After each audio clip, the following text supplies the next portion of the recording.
E não é só nos Estados Unidos, porque depois começou a vir essa conversinha, né? Ah não, nos Estados Unidos você investe em S&P e aqui no Brasil é muito fácil de bater o Ibovespa. 90% dos fundos de ação no Brasil não conseguem bater o Ibovespa. Porque muitas das vezes que você tenta ali, né, vender para comprar mais abaixo, o mercado pode subir, e subir muito. E se você perde um desses dias de grandes altas, você vai ficar muito para trás do que o mercado ali em termos de rentabilidade. O que eu diria é o seguinte: na maioria das vezes, quando o investidor ele entra no mercado, ele cai em uma dessas duas ilusões que contam pra ele porque querem tomar o dinheiro dele. Agora, você acha que alguém que comprou Bitcoin em qualquer momento de 2017 tá triste agora? Não tá. E provavelmente, se você tá em 2017, tá desde 2017, ficou tentando comprar e vender Bitcoin, você tá perdendo pra um cara que simplesmente só segurou Bitcoin até agora. Então, Warren Buffett, que é colocado como o grande cara que consegue escolher as ações, ele perde pro S&P 500, que é o índice de mercado, há 20 anos. Né? Então, ele tem uma performance muito grande no começo, mas depois ele perdeu pro S&P. Às vezes, a simplicidade vai ganhar muito mais, né? A gente fala que há quanto tempo a gente fala do arroz e feijão, né, cara? Compra, faz o mínimo possível e tenta não colocar uma mochila pesada no seu corredor, que é ali a sua carteira. Você fazer day trade é você jogar a cara ou coroa, mas o mercado ele tem algumas moedas a mais do que você.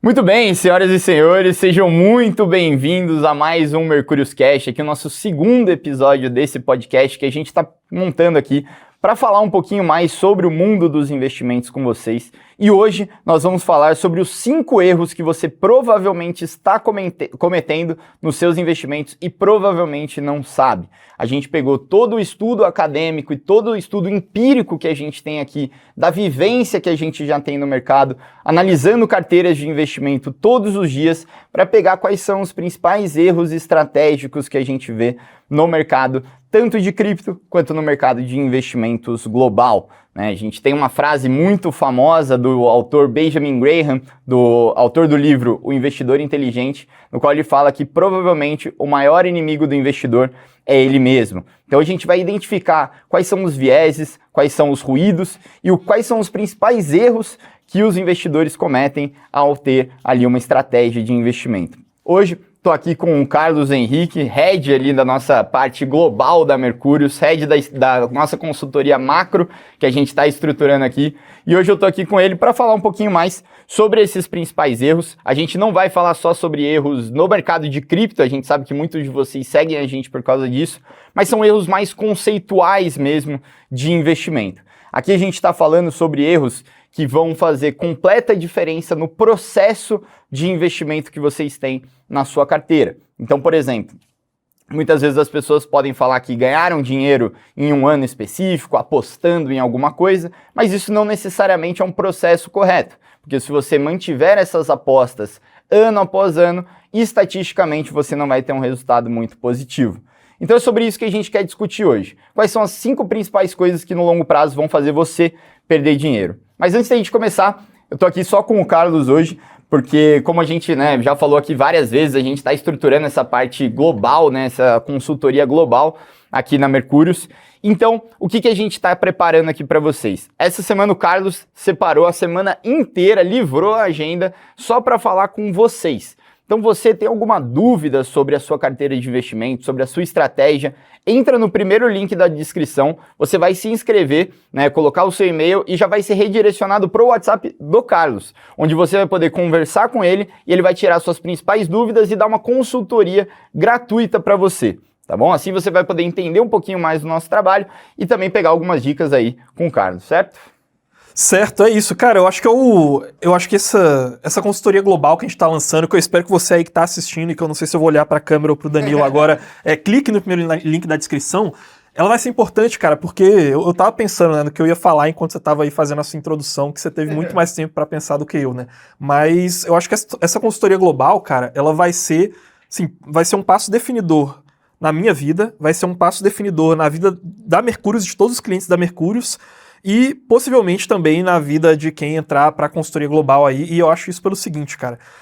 Primeiro, na minha vida, porque você já sabe desde que a gente se conhece que eu quero fazer esse negócio, né? Eu quero abrir uma consultoria global, não quero falar só sobre cripto, quero falar sobre geopolítica, sobre economia, então é também uma realização de um sonho para mim, né? Uma coisa que eu me vejo fazendo até o fim da vida. é uma mudança de paradigmas para Mercúrios, porque a gente sempre teve um problema, que é o seguinte, a gente sempre acha que tá bom para comprar cripto. Sim. E se o cara, e se a gente só vai cuidar da parte de cripto da carteira do cara, se a gente não vai ter uma consultoria para renda fixa, para ações, como que a gente vai definir para o cara quanto ele vai ter de cripto no portfólio dele, né? Então, cara, eu entrei na Mercúrios em 2021 e desde 2021 a gente sempre acha que é um bom momento para se comprar cripto. Mas, pô, beleza, quanto de cripto eu tenho que ter, né? E a partir desse momento que a gente vai ter também a gestão de ações, de renda fixa e de todos os setores de alocação do cara, que a gente vai conseguir dizer isso para ele. E eu espero também, né, que seja um ponto de inflexão na vida de quem entrar para consultoria, porque eu acho que esses erros que a gente vai falar no vídeo de hoje não são erros só que o investidor comum comete, são erros que os maiores gestores de fundo do Brasil e do mundo cometem, são erros que os grandes magnatas e bilionários do mercado financeiro cometem, e às vezes eles cometem de propósito para tirar dinheiro do cara que está investindo com eles. Então, enfim, o podcast vai ser uma grande propaganda dos erros que os investidores cometem, mas principalmente propaganda da nossa consultoria, porque a gente não quer cometer esses erros lá. Perfeito. E a gente vai te ajudar a não cometer eles. Exatamente, né? Tem uma analogia, assim, que eu tenho certeza que vai... No primeiro erro que a gente comentar aqui, já vai ter um cara que vai falar, não, mas eu faço isso daqui e dá certo. Tá bom, mas por quanto tempo você faz isso e quantas pessoas você conhece que fazem isso e dá certo? Tem uma frase legal que eu vi esses dias que é, você quer saber o QI de uma pessoa? Você fala a seguinte frase pra ela: por que você acha que os asiáticos são mais baixos? Aí se a pessoa responder, mas eu conheço um japonês que tem mais de 1,90 e é gigante, você sabe que a pessoa já tem um QI mais abaixo, porque não consegue fazer essa análise de fato de, cara, a gente tá fazendo uma análise estatística, então na média as coisas são mais baixas. E é justamente isso que a gente quer falar aqui. São erros que não necessariamente você vai cometer uma ou duas vezes, você pode até fazer uma dessas coisas e ganhar dinheiro, só que se você repetir esse processo por 20, 30 anos, como a gente fala, que normalmente é o que as pessoas fazem, né? Uma pessoa de 40 anos vai ter no mínimo aí uns 30 anos de investimento pela média, né? Que isso vai fazer com que você tenha muitas chances de cometer um desses erros. E muitas vezes um deles vai estragar a sua performance em relação ao que seria se você não tivesse cometido. E as pessoas não conseguem ter esse contrafactual. Então vamos tentar analisar sempre essa parte de probabilidade. E quando a gente entra aqui no primeiro erro que a gente separou, né, o primeiro erro foi praticar stock picking. Né? Eu queria que você explicasse para a galera o que é esse stock picking que a gente está falando aqui e por que isso é um erro.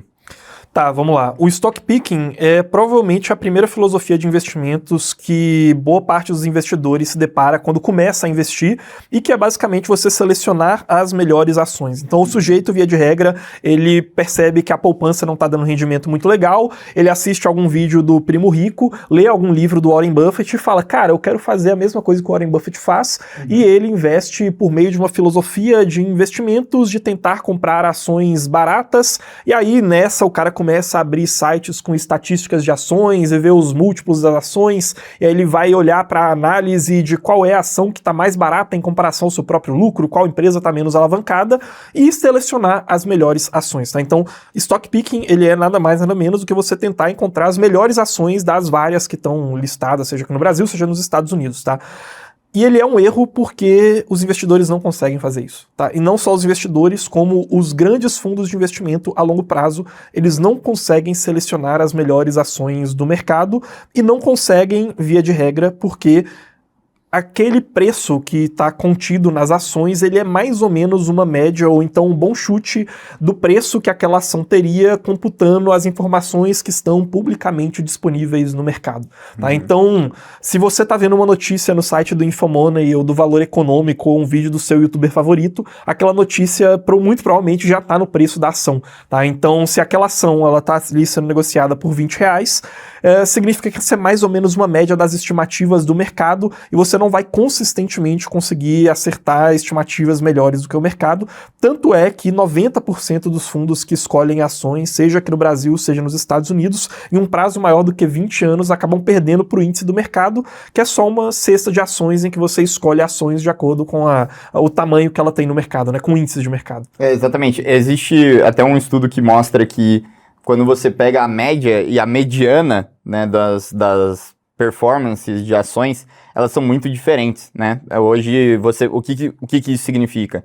Basicamente, você pode ter uma média alta, mas que ela é puxada muito, muito para cima por 4 ou 5 players muito grandes, né? Como existem lá as Magnificent Seven, né? Ou as empresas de tecnologia que puxaram muito o S&P 500, né, para cima aí recentemente. O que você tem? Você tem quase que um universo muito grande em número de ações e as pessoas tentando acertar aquela que vai mais, né, dar certo, porque a média dessa rentabilidade é muito alta. Só que, na verdade, é muito difícil você conseguir bater essa média, porque ela é puxada por pouquíssimos players. Então é quase como se você tivesse muita dificuldade de acertar o alvo exatamente no que vai trazer sua média para cima. Então, se você tentar, né, explorar um mundo onde você investe em várias coisas ao mesmo tempo, provavelmente você vai errar uma dessas, que foi uma das que puxou a mediana para cima, e isso vai acabar trazendo a sua média lá para baixo no retorno. Ou seja, você vai ficar abaixo da média simplesmente por ter errado um dos dardos. O que é melhor? Você pegar uma média de tudo o que está acontecendo no mercado,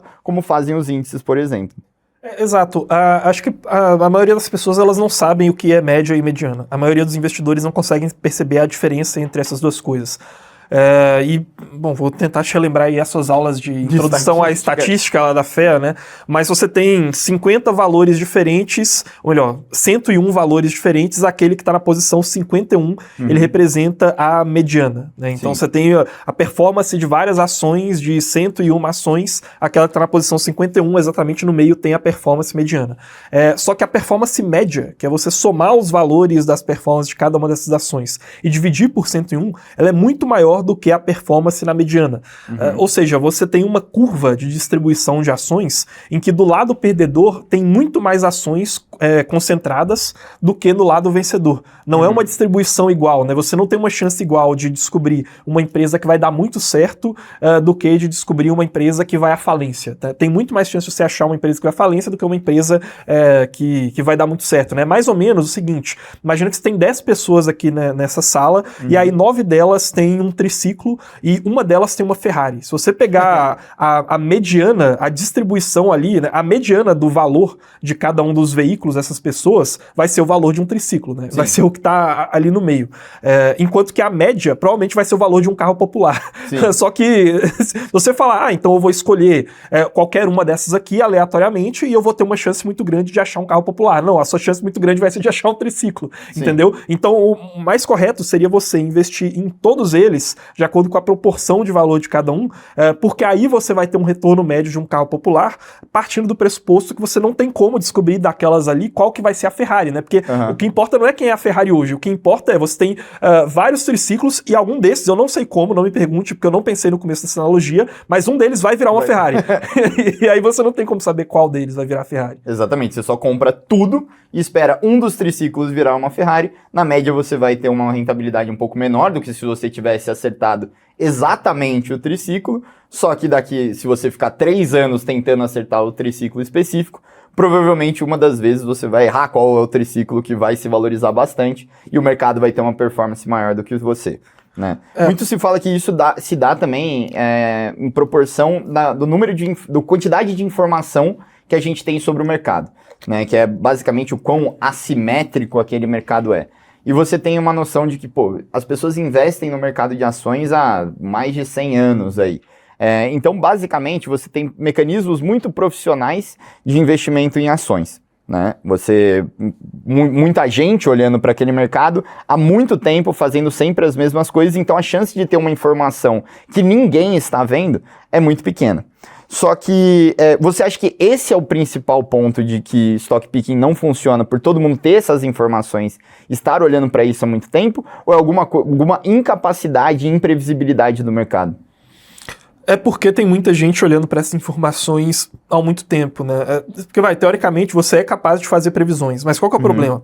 É que o jogo do mercado financeiro, para você ter um rendimento acima do índice, né, acima do mercado, ele é um jogo de soma zero. Né? E é o que as pessoas não entendem, né? Tem várias analogias que vão surgindo quando a gente aponta para esse fato, né? E assim, é um pouco difícil para as pessoas aceitarem isso, porque o mercado inteiro está tentando vender para as pessoas que existe uma fórmula correta de superar o mercado, e o incentivo do mercado, no final das contas, é fazer as pessoas girarem o dinheiro delas, né? Então, as casas de research, os fundos de investimento, os assessores de investimento, eles têm o incentivo de fazer as pessoas girarem o capital ao mais, sim, o maior número de vezes possível, porque sempre que esse capital gira, o que o cara não consegue perceber é que ele está remunerando o algoz dele, né? Então, a recomendação é sempre de você mudar a sua carteira toda semana, de você mudar a sua carteira todo mês, e você não vai conseguir passar uma recomendação dessas se você não transmitir para o seu cliente a ilusão de que você sabe quais são as ações vencedoras naquele momento, e daqui a um mês você muda e fala quais são as novas ações vencedoras.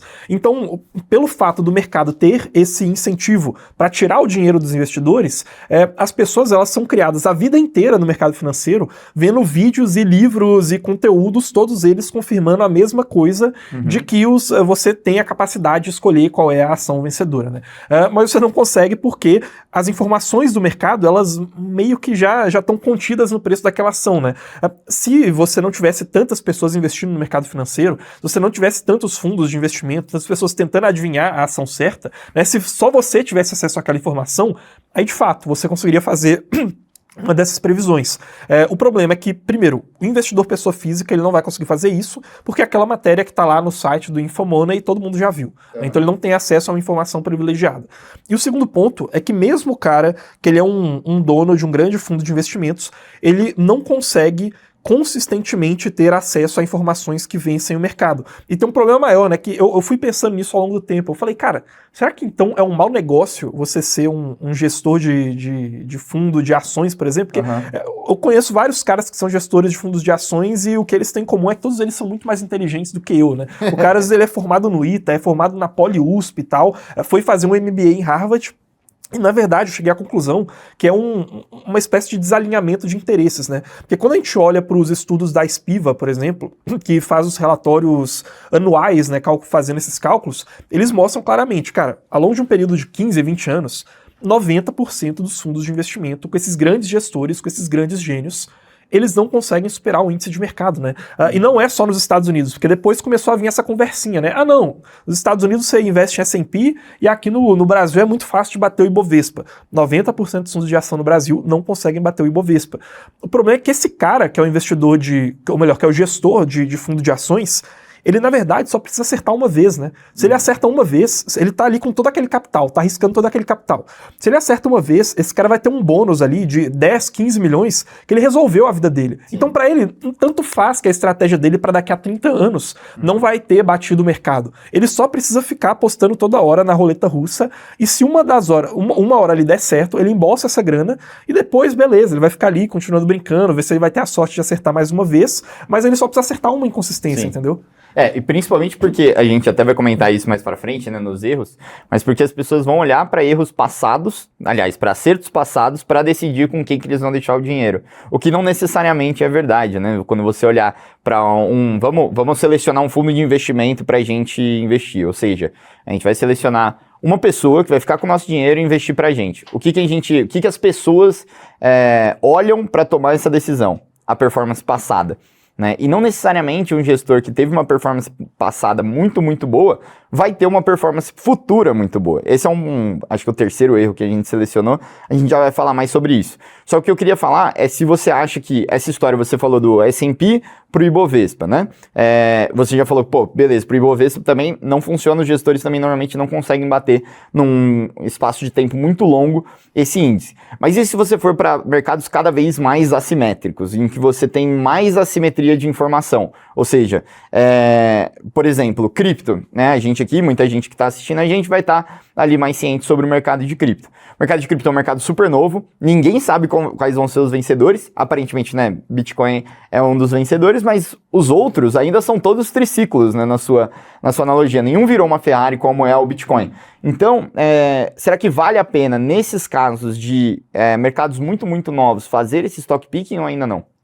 Então, tem um estudo, se eu não me engano, é do Bessenbinder, que ele mostra que 4% das ações globais, elas foram responsáveis pelos retornos que as ações têm acima da renda fixa, tá? Então, imagina que, cara, se eu tá olhando para todas as ações e todas, seja nos Estados Unidos, seja no Brasil, seja em qualquer país do mundo, tá? E se você tirasse 4% dessas ações, você teria um retorno pior do que você investir numa renda fixa. Estaria correndo risco meio que à toa, né? Então, assim, é muito, muito difícil você escolher qual que é a ação, porque poucas delas vão trazer esse retorno muito grande.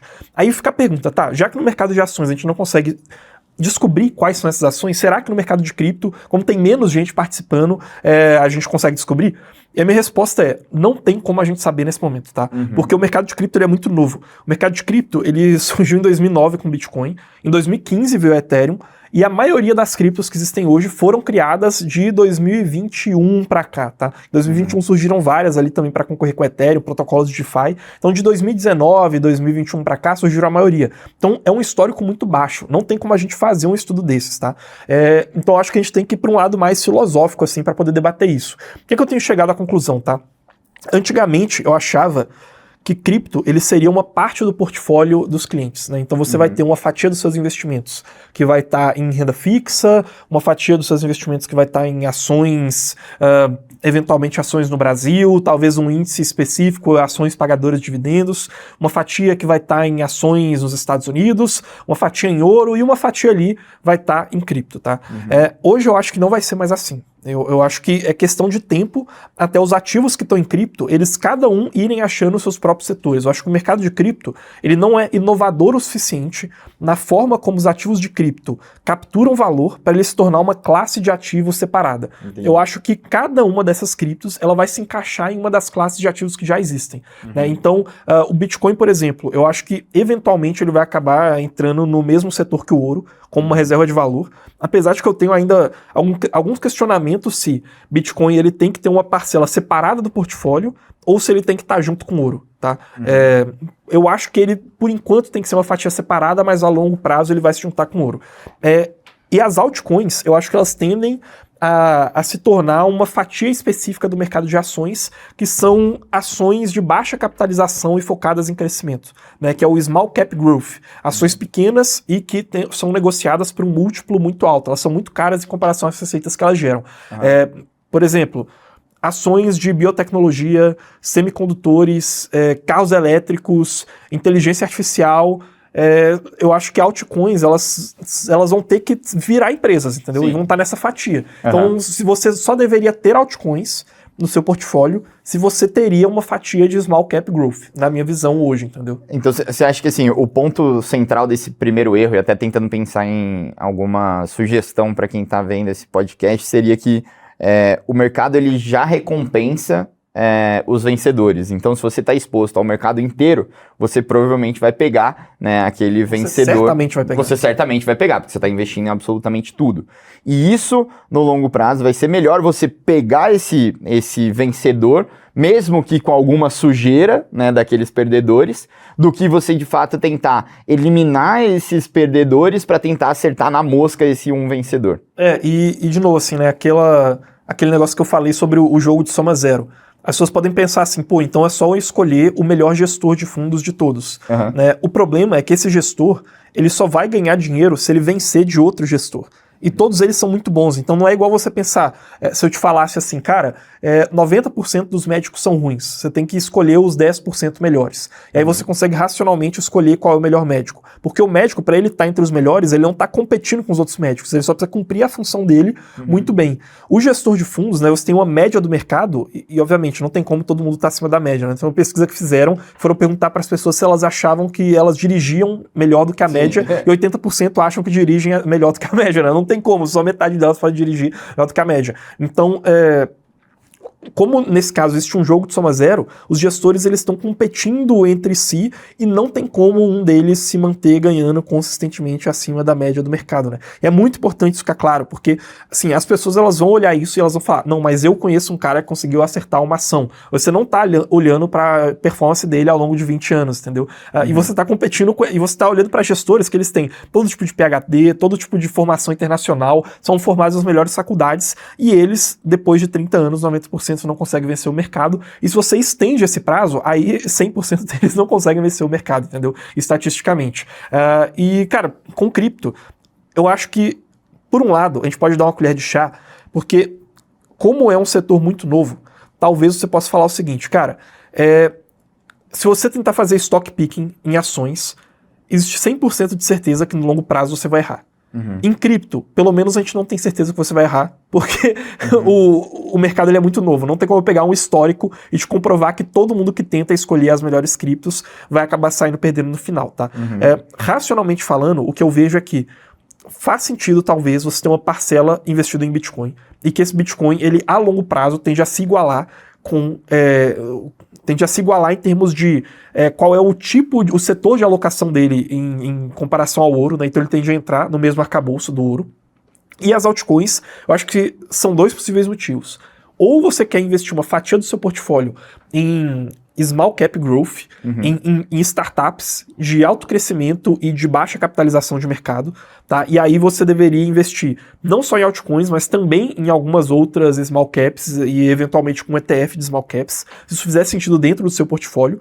Ou então você vai falar, cara, eu quero aceitar essa incógnita, eu quero tomar risco em algo que pelo menos eu não tenho 100% de certeza que vai dar errado, que seria você escolhendo as melhores ações, entendeu? Então, como você tem menos investidores institucionais em altcoins e como o histórico é mais baixo, talvez faça mais sentido, se você quiser arriscar, você arriscar em algo que é um mistério, do que você arriscar em algo que é 100% de certeza que vai dar errado, entendeu? Perfeito.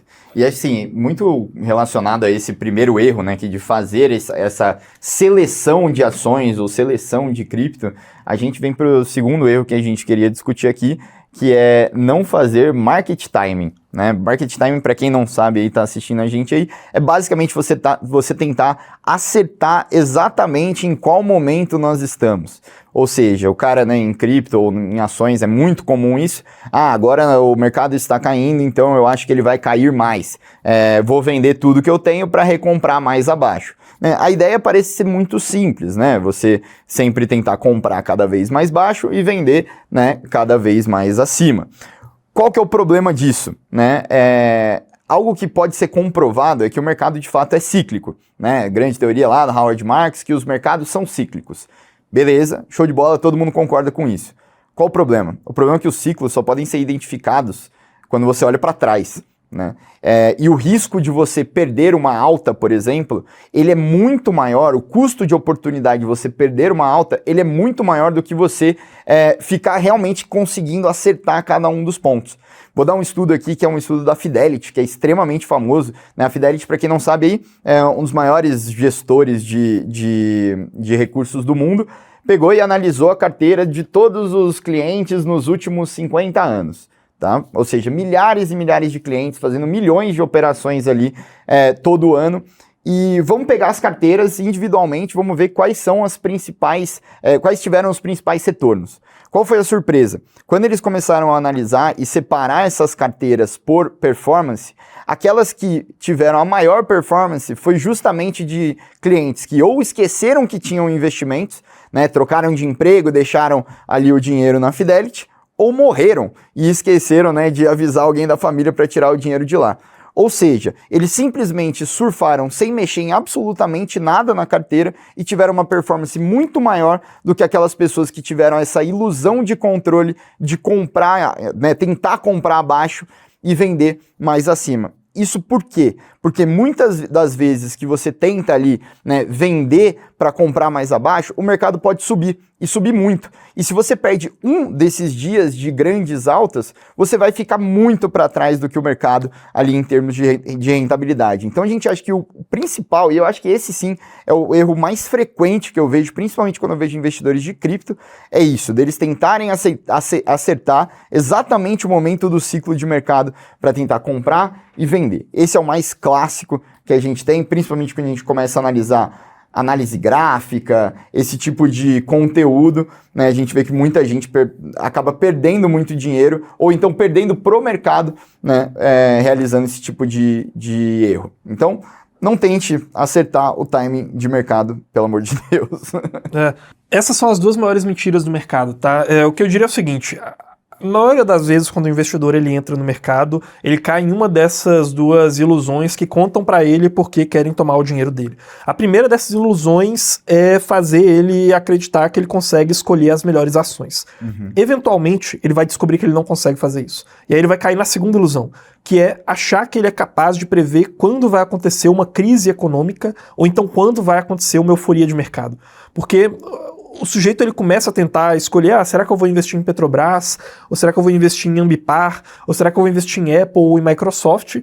E aí, dependendo do caso, ele até começa a acertar mais ou menos ali, começa a ter uma performance mais ou menos, porque ele está num bull market. E todas as ações estão subindo, e se você começou a investir, provavelmente você começou a investir porque as ações estavam subindo, e se elas estavam subindo é porque você estava em um cenário de euforia, um cenário de bull market.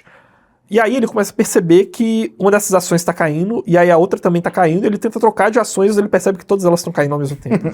E se todas elas estão caindo ao mesmo tempo, então ele fala, olha, então a culpa aqui não é de eu tentar escolher as melhores ações, porque tem um ciclo na economia, e olha, por que eu não tento acertar quando a economia está em euforia e quando a economia está em baixa? Porque eu não preciso nem escolher qual a melhor ação. Aí o cara, ele já sai de uma das armadilhas, que é tentar escolher a melhor ação. E ele vai para o caminho certo, que é você tentar escolher um índice de mercado. O problema é que ele vai começar a tentar tradar esses índices. Ele vai tentar escolher se é melhor ele estar com Bovespa, ou então se é melhor ele estar com renda fixa. Ou pior ainda, ele vai tentar tradar câmbio, vai tentar escolher se é melhor ele estar com dólar ou então com real, e tentar ganhar nessas operações, fazer operações de opções binárias, né? O fato é que, da mesma forma que com ações, você tem um resultado de mercado que é a soma de todas as estimativas feitas na economia, com ciclos econômicos também é assim. O Howard Marks, ele tem esse livro, que eu acho que talvez tenha sido o primeiro livro que eu li sobre investimentos na vida, que é o mais importante para o investidor, o The Most Important Thing. E aí ele fala uma coisa que na época eu achei que era meio esquisita, né? Mas eu aceitei porque eu falei, pô, esse cara ele deve saber muito mais do que eu, né? Mas depois eu percebi que ele estava errado. Que é o seguinte, ele fala que o mais importante para o investidor é você ter uma coisa que chama Second Level Thinker. Ou seja, você tem que ter um pensamento de segundo nível. Então, quando o mercado todo ele está amedrontado com qual vai ser o futuro das ações, quando as ações estão em baixa, o pensamento de primeiro nível, segundo Howard Marks, seria vender as ações. E você precisa ter um pensamento de segundo nível, que é quando está todo mundo vendendo essas ações, você vai estar comprando elas. Ele está errado, porque não existe só pensamento de segundo nível. Também tem um pensamento de terceiro nível, e um de quarto nível, um de quinto nível, um de sexto nível, e tem quantos níveis quiser. Então, enquanto tem um cara que vai estar pensando, olha, se está todo mundo fugindo do mercado, então eu vou comprar e aproveitar essa euforia, vai ter um outro cara que vai ter um pensamento de um nível, de uma camada superior, em que ele vai falar, olha, nesse momento que está todo mundo fugindo, tem alguns caras que vão comprar porque eles querem aproveitar a oportunidade que está todo mundo fugindo. E se esses caras vão comprar agora, eles estão evitando que o mercado caia mais ainda. Então eu vou vender para esse cara e vou me desfazer antes que o mercado caia. E aí vai ter outro cara que vai ver o mercado caindo mais ainda e vai falar, olha, eu tenho que sair do mercado então, porque tá tudo dando errado, tá num pânico completo. Aí vai surgir um outro cara que vai ter um pensamento de sexto nível e que vai falar, olha, já que tem alguém que vai estar vendendo agora nesse momento, eu vou vender, o que vai estar vendendo agora nesse momento, eu vou comprar desse cara. E aí você tem basicamente níveis infinitos, né? E o que está acontecendo agora no mercado já é o resultado das somas de todos esses níveis de pensamento alocados, digamos assim. Então, assim, em termos teóricos, até porque essa argumentação do Howard Marks é teórica, esse negócio de pensar em second level thinker, né, no segundo nível de pensamento, não funciona, porque você tem infinitos níveis de pensamento para interpretar aquele negócio. Ele vira uma teoria dos jogos, né? Se eu sei que você tá pensando assim, eu vou agir antes. E daí Exato. Você vai querer agir antes de eu agir. Exato. O Keynes, ele tem uma analogia perfeita para isso, que é, você falando da teoria dos jogos, é você estar em um jogo em que o que importa não é só a estratégia do seu oponente é a sua estratégia. Importa também como você interpreta a estratégia do seu oponente e como você acha que o seu oponente vai interpretar a sua estratégia, como você acha que o seu oponente vai interpretar como você está interpretando a estratégia dele, né? E a analogia do Keynes para isso é que ele fala que o mercado de ações ele é como se fosse um concurso de beleza em que você não tem que descobrir qual é a mulher mais bonita. Você tem que descobrir qual é a mulher que os outros caras acham que é a mais bonita. E todos os outros caras estão tentando fazer a mesma coisa, entendeu? Então, é um cenário em que não importa só o que você acha, importa o que você acha sobre o que as outras pessoas acham. Todo mundo tá fazendo isso ao mesmo tempo e tudo isso acaba meio que precificando o resultado geral do mercado, né? E o ponto mais interessante é que o Howard Marks, ele faz essa argumentação teórica, porque ele não teria como fazer essa argumentação com dados reais, porque na prática, quando você vai olhar os fundos de investimento, eles acabam performando pior do que o mercado quando eles estão, né, em especial, tradando ativos listados publicamente. Então, se você for pegar todos os gestores, os maiores fundos da Bolsa, todos eles leram Howard Marks, e leram várias vezes, e leram não só esse livro, eles leram todos os livros do Howard Marks e todos os livros do Warren Buffett, e se você perguntar para eles, todos eles vão falar que eles estão no segundo nível de pensamento. Todos, só que não tem como todos estarem no segundo nível de pensamento, entendeu? Então, ou melhor, para corrigir isso, todos eles vão falar que eles estão em um nível de pensamento acima dos outros caras. Exato. E aí ele vai ter toda uma tese para falar se é o primeiro, ou o segundo, ou o terceiro, ou o 70º nível de pensamento, mas o fato é que, enfim, é uma argumentação simplória. Todo mundo acha que está em um nível de pensamento acima dos outros. Sim, exatamente. E quando você vê, por exemplo, o mercado de cripto, né, que teve um movimento... Eu tô falando de cripto porque o Bitcoin teve um movimento muito perfeito para exemplificar esse tipo de coisa, né? Em 2021, ali, 22, ele bateu os $69 mil, né? E começou a cair. Então você pensa com o seu second level thinker, né? Se o mercado estava em $69 mil e ele caiu para $40 mil, eu tenho que começar a pensar em comprar, né? Porque a gente pode estar num ciclo, né? Estamos caindo, né? Tem muita gente vendendo, então eu vou fazer o que é contra-intuitivo. Ou, no caso, você pode pensar de uma outra forma. O ciclo de baixa começou, né? O que é o que muita gente tem feito hoje em dia, né? Principalmente em cripto. O ciclo de baixa começou, então eu vou vender, tá? Mas como você sabe que o ciclo de baixa vai até $40 mil, $30 mil, $15 mil ou $5 mil? Você não tem como saber isso. Então, o risco de você tentar acertar é muito grande. Porque vamos supor, você foi lá e achou que o de 69 ia para $30 mil. Aí você comprou e o mercado foi chegar em $18 mil. Mas o mercado depois ele chegou em 126, então você fez um bom negócio. Beleza, concordo que você fez um bom negócio ali naquele caso. O mercado estava em 69, você comprou a 30 e foi para 126. Show de bola. Agora vamos supor que tenha um cara muito inteligente que fala que o mercado ia a $12 mil. E $12 mil seria o fundo do ciclo e ali é o ponto ótimo para você comprar. Aí o que você fez? Você foi lá, vendeu tudo que você tinha ali perto dos $69 mil, né? O mercado caiu para $18 mil, você não comprou, porque o fundo do ciclo é $12 mil. E o mercado começou a voltar, né? E quando ele bate 18 para 25, para 30, você começa a pensar, será que o fundo não é $12 mil? Talvez o fundo já foi em 18? Putz, não sei. Mas eu já perdi um bonde. E aí o mercado continua. 35, 40, 69. Aí você fala, não, beleza, 40 aqui, eu vou aceitar o prejuízo e vou comprar. Fui lá e comprei em 40. Podia ter comprado em 20, mas ainda comprei abaixo dos 69. Comprou em 40, o mercado começou a subir de novo. 55, 69... 70, você fala, eu comprei em 40, já tá em 80, deve ser o final do ciclo de alta agora de novo. Então vou vender em 80. Aí o mercado continua. 85, 90, 100, 120. Você fala, isso aqui vai até quando? Quando que vai acabar isso daqui? Então você perdeu de 80 para 126, você perdeu por ter tentado acertar esse ciclo. E a história vai começar a se repetir, porque você vai tentar falar assim, não, acho que $100 mil é o limite. E aí você vai vender em $100 mil. Ele vai continuar subindo e vai cair. Aí ele vai cair para $80 mil. E aí, $80 mil é o começo ou o fim do ciclo? Eu sei exatamente qual foi a baixa do ciclo anterior e a alta do ciclo anterior. $69 mil foi a alta de 2021, $18 mil foi a baixa de 2022. Tá bom, mas eu só sei isso porque eu estou olhando em retrospecto. E a chance de eu conseguir acertar é tão baixa e o custo de oportunidade de eu não pegar essa alta é tão grande que, na verdade, o que mais vale a pena é só continuar comprado no mercado para sempre. Ninguém que ficou tentando acertar isso, né? A gente falou do exemplo de 2022, né? De 21 para 22 e agora depois em 24, quando ele bateu todos esses $100 mil e tudo mais. Mas se você for fazendo essa análise em retrospecto, em 2017 ele foi de 3 mil dólares para 20 mil dólares e caiu para 5. Então, você poderia ter feito um trade inacreditável de comprar ali e descer ali. Agora, você acha que alguém que comprou Bitcoin em qualquer momento de 2017 está triste agora? Não tá. E provavelmente, se você tá em 2017, desde 2017, ficou tentando comprar e vender Bitcoin, você tá perdendo para um cara que simplesmente só segurou Bitcoin até agora.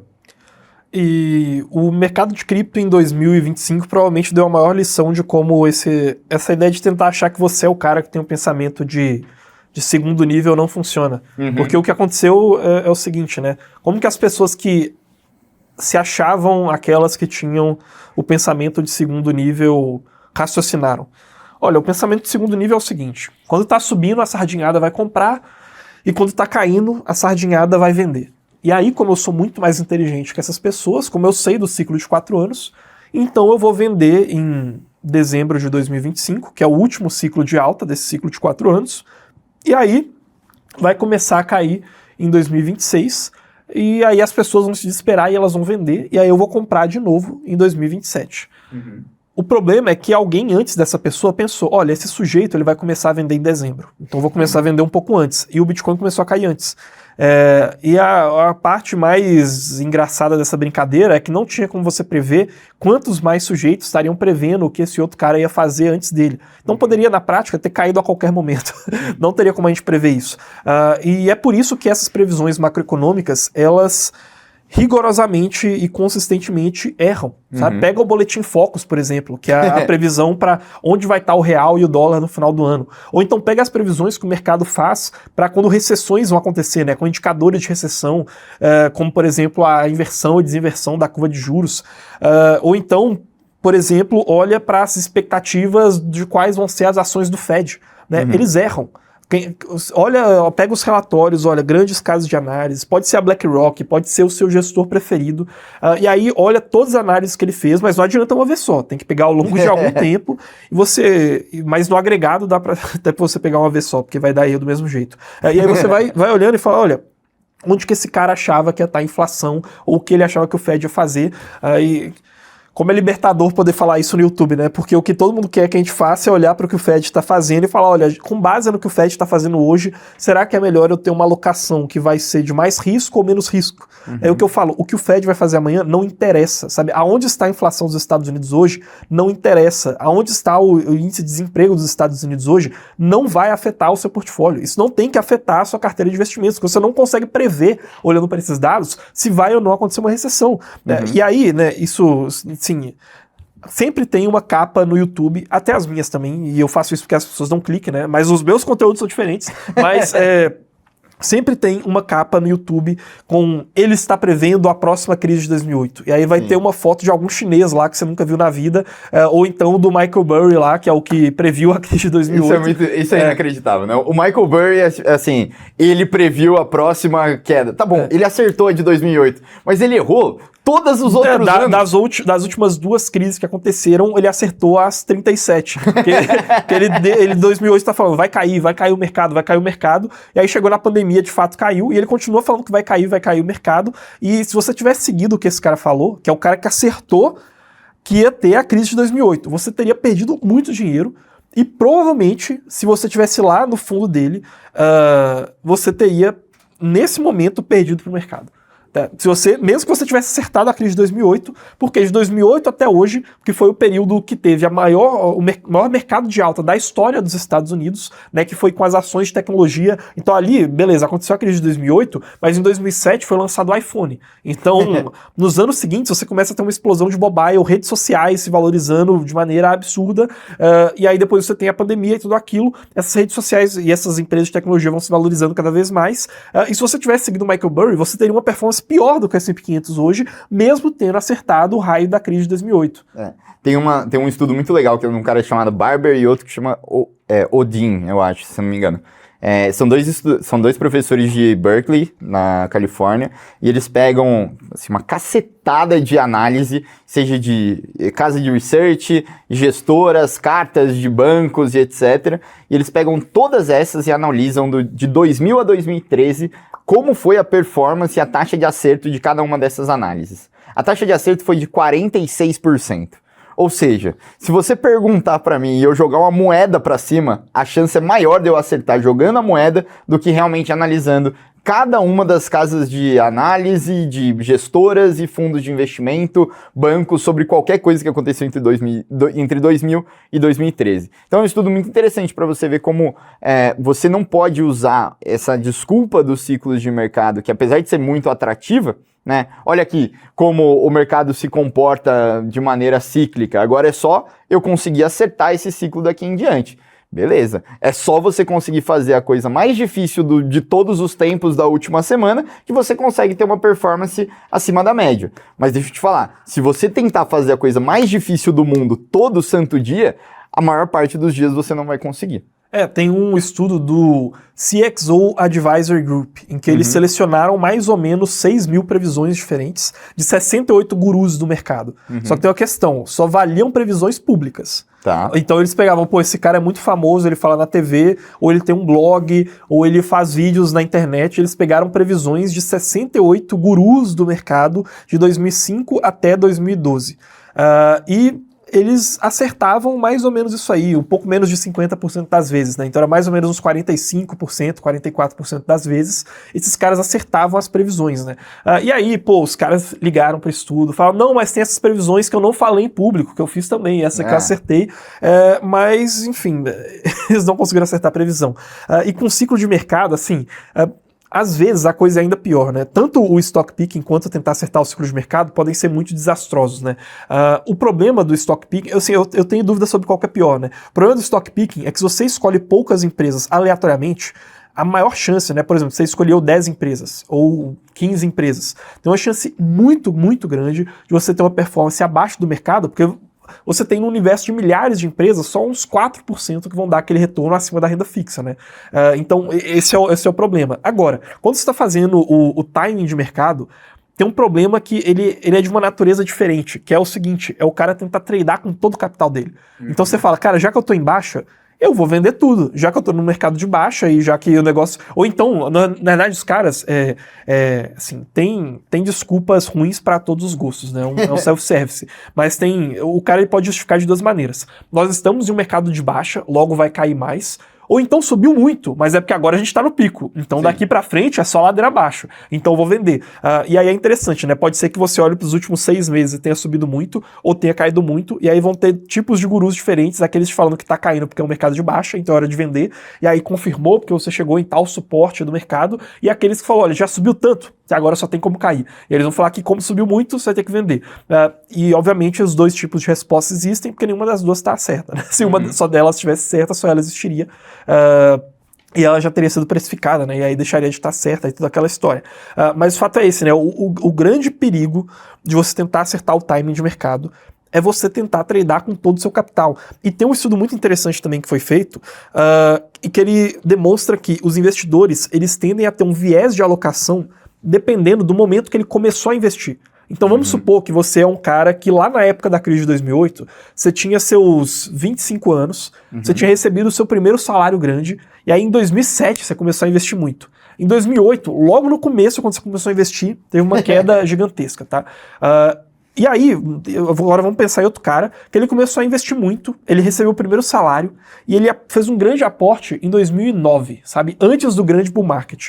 Os estudos, eles demonstram que o sujeito que ele começou a investir logo no começo da sua vida como investidor, ele viu uma grande crise, ele sempre vai ter uma expectativa um pouco maior do que a média de que vai ocorrer uma crise. Então ele sempre vai estar meio assim, eu vou tentar me achar um pouco mais esperto, porque daqui a pouco vai vir uma crise, então eu vou ficar com um pouco de caixa, né? Enquanto que o sujeito que ele começou a investir antes de um grande bull market, ele sempre vai achar que, olha, eu tenho que aportar um pouco mais porque eu vou ser um pouco mais esperto e eu não vou... E não vai vir uma crise, ou se vir vai ser passageira e depois volta a subir de novo, né? Sendo que nenhum dos dois tem uma capacidade de previsão melhor do que a média do mercado, né? Porém, no longo prazo, para melhor performance, o que não é a única coisa que importa, o último erro que a gente vai falar é sobre isso, mas no longo prazo, o melhor é você estar sempre exposto ao mercado. Né? Então talvez esse cara que tem mais caixa, ele talvez perca mais, tá? Porque ele tá colocando em caixa e aí ele tá sempre esperando que vai ter uma nova crise e esse caixa ele poderia estar rendendo em ações, né? E aí Na verdade, os dois têm filosofias erradas, porque um deles ele vai estar perdendo em performance, e o outro, ele tá investindo muito em performance, mas ele não tá levando em consideração o que ele tinha que levar, que é o perfil dele de investidor, e quando vier uma grande volatilidade, ele pode sair do mercado, né? Mas enfim, aí já é a última previsão lá, vamos passar pra terceira. Isso melhorar o último erro, né? Exatamente, né? E eu fico muito puto quando eu uso a parada do Howard Marks, né, de ciclos de mercado para justificar market timing, porque o próprio Howard Marks fala que você não tem que usar isso para fazer um timing de mercado, você tem que fazer um timing talvez de risco, né? Ou seja, vamos supor que, você tá lá investindo, né? E você investiu em Bitcoin a $1.000 e agora o Bitcoin está em $126 mil. Então você fez 126 vezes aquele seu capital. Talvez o que possa acontecer é que nesse seu novo padrão de vida, vamos supor que você investiu lá R$100 mil quando estava $1.000. Agora em $126 mil, você tem o quê? 12,6 milhões ou 126 milhões?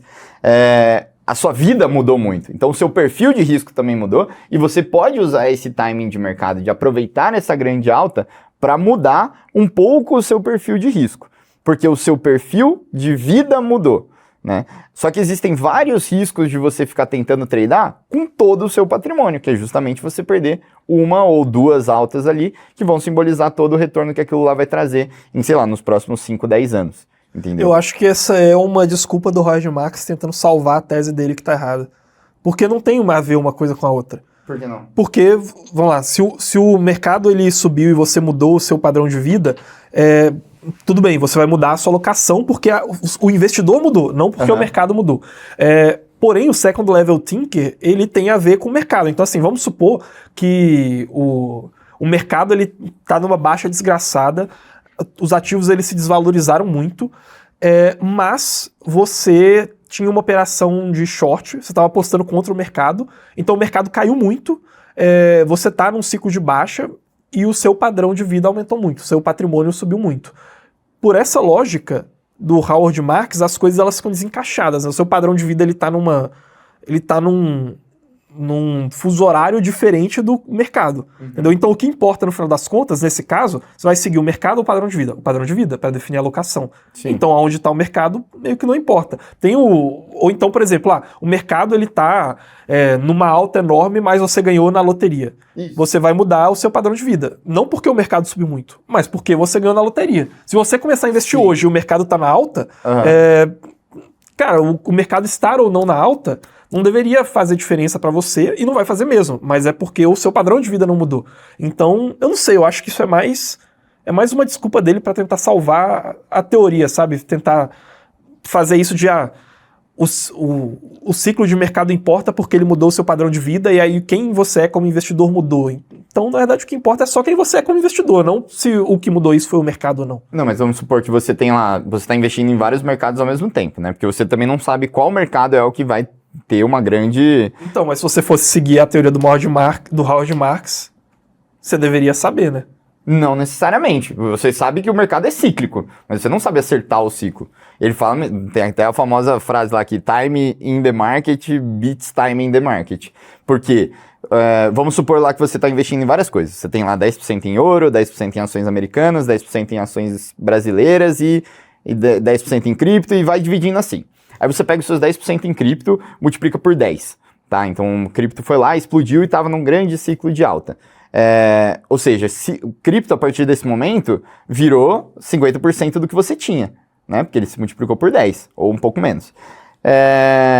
O grande ponto vamos aproveitar que a gente teve esse ciclo de alta, o mercado é cíclico e vamos rebalancear tudo, entendeu? Mas é porque a sua alocação na carteira mudou.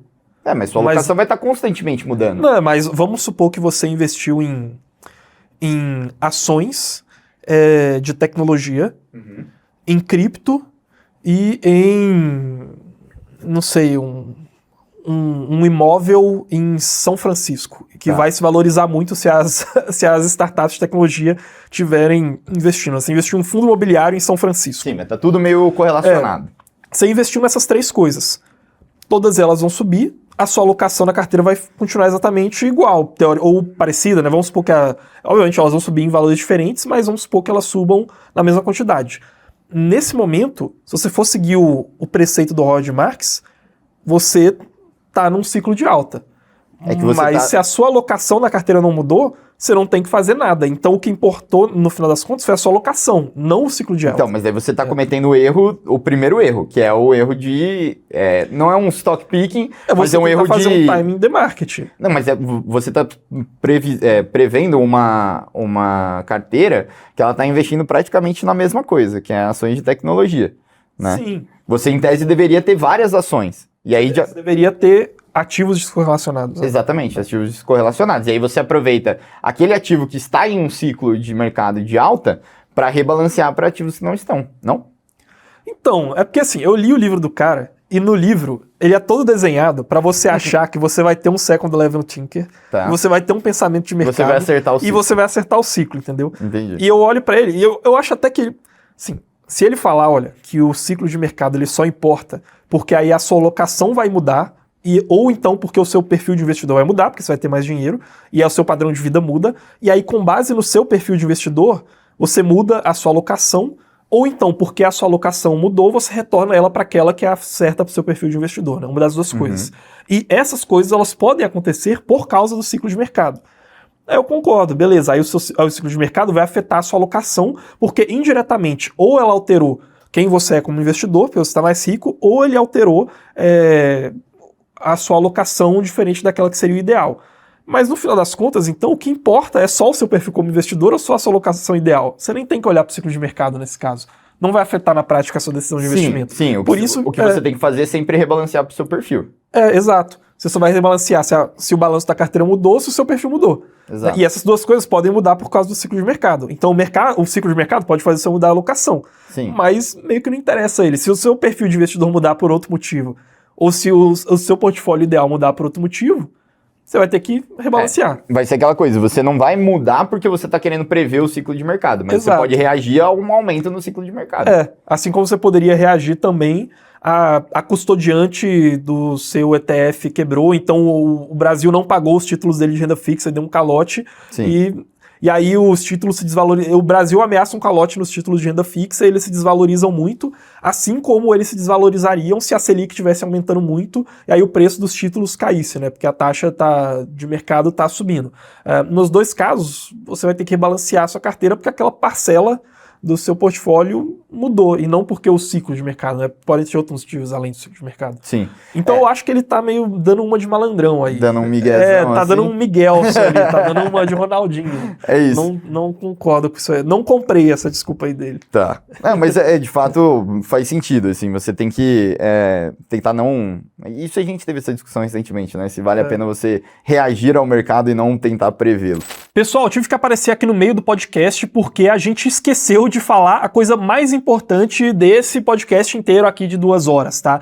Então eu tô voltando aqui no corte do meio para dar esse aviso para você. Então presta atenção, porque se você não escutar isso aqui, todo o resto não interessa, tá? É o seguinte, todos esses erros que a gente tá passando para vocês, a maioria das pessoas não consegue identificar e fazer na carteira de investimentos por conta própria. É por isso que agora a gente tá começando um braço de consultoria global aqui na Mercúrios, e a gente não vai cuidar só dos seus investimentos com cripto. A gente também vai olhar para renda fixa, para ações, a gente vai montar uma carteira com todos os seus investimentos para você cumprir os seus objetivos de vida sem cair nos erros que a gente está abordando ao longo desse podcast aqui, tá? Então, um aviso muito importante, é gratuita essa consultoria inicial, é só clicar no primeiro link aqui na descrição e você vai cair no meu número de WhatsApp, tá? E aí você vai lá, vai me explicar no que você investe, quais são os seus objetivos e eu vou pegar ali e vou te responder pessoalmente e poder falar ali para você o que você pode fazer para não cair nos erros que a gente tá dizendo, tá? Agora continua aí com o podcast, mas não esquece, clica no primeiro link aí na descrição, porque não adianta nada você saber todos esses erros que os investidores cometem se não tiver ninguém para te ajudar a não cometer esses erros, tá? Então é gratuito, primeiro link aqui na descrição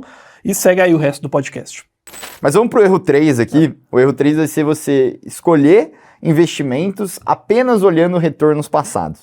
E aí eu queria trazer aqui um estudo de um cara que chama Carhart, que ele manda... o nome do estudo chama Persistence in Mutual Fund Performance. Então ele analisa aqueles mutual funds, né, na economia norte-americana e vê aqueles que tiveram uma performance muito, muito boa, vamos dizer em um ano específico, se essa performance ela carrega. Tá? Ou seja, vamos pegar aqui fundos que vão bem, eles continuam indo bem, e a conclusão do estudo é que na média, né, no longo prazo, a maior parte dos fundos tendem apenas a retornar à média.